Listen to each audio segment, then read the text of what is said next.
Դուք նորընտիր պատգամավոր եք։ Այո։ Հանրությունը ձեր մասին ըստ էության ոչինչ չգիտի եւ ուզում է իմանալ, թե ովքեր են մեր նորընտիր պատգամավորները։ Կներկայանաք ինչ մասնագիտություն ունեք, ինչ կրթություն եք ստացել։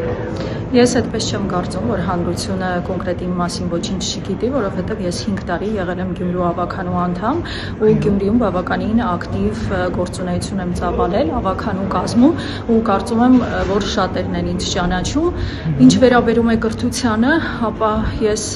ավարտել եմ Հայաստանի պետական ճարտարագիտական համալսարանը, առաջի կրթությամբ, մասնագիտությամբ ճարտարագետ եմ եւ արդեն հետո ավարտել եմ կառավարման ակադեմիան եւ հանրային կառավարման մագիստրոսը։ Որ հանձնաժողովում եք ձեզ պատկերացնում։ Ես արդեն ընտրել եմ Մարդու իրավունքների պաշտպանության եւ հանրային հարցերի հանձնաժողովը, նախապատվությունը տալիս եմ այդ հանձնաժողովում աշխատելու եւ իմ գործունեությունը հենց այդ ուղղությամբ կենտրոնացնելու։ Ձեր անուն ազգանունը մի հատ կասեք։ Հարությունյան Քնարիկ։ Տիկին Հարությունյան, Քնարիկ, այսպես ասեմ։ Տիկին Հարությունյան, ինձ հետաքրքիր վերջին անգամ ինչ գիրք եք կարդացել կամ միգուցե ձեր օրինակ կառավարման ակադեմիա վերջինն է եղել կրթությունը ստեցան կառավարման ակադեմիայում, կասեք օրինակ կառավարման ակադեմիայում ուսանելու ժամանակ ինչ գիրք եք կարդացել, որը ձեր վրա այնքան մեծ ազդեցություն է թողել եւ աշխարհայացքը այսպես ավելի լայնացրել է, որով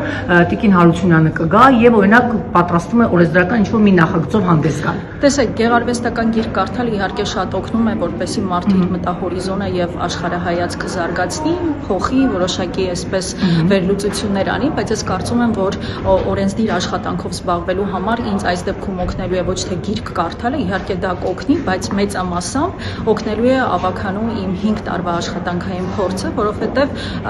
ավականին էլի կարելի է զուգահեռներ անցկացնել, որովհետեւ համայնքային աշխատանքը եւ ավականու աշխատանքը նույնպես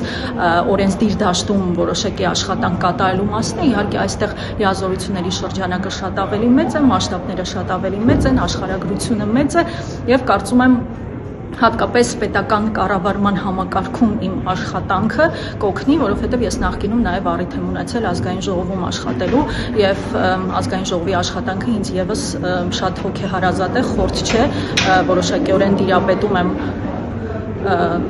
այն ամենին, ինչ կատարվում է այս շենքի ներսում ու նաև քաղաքական առումով ու կարծում եմ մնացածը արդեն ժամանակի հարց է, որպեսզի ես կարողանամ արդեն իմ գործունեության ոլորտները հստակ նախանշել եւ այդ ուղղությամբ առաջ շարժվել։ Հիմա կա կոնկրետ պլան, օրինակ օրենքի ինչ նախագիծ եք պատրաստում, որպես նորընտիր պատգամավոր ներկայացնել։ Ես օրինակ շատ կուզենայի, որ փոփոխություններ լինեին հանրային ծառայության մասին օրենքում ու առհասարակ քաղծառայության մասին օրենքը որոշակի փոփոխությունների կարիք ունի եւ նաև թիմ օրենքում փոփոխությունների կարիք կա եւ ըստ անհրաժեշտության նաև կառավարության մեր գործընկերների հետ խոսելու, համագործակցելու եւ որոշակի համաձայնություն ձեռք բերելու արդյունքում կարծում եմ լավ կլիներ, որ այդ օրենքներում մենք որոշակի փոփոխություններ կատարենք։ Կոնկրետ առաջարկներ ունեք։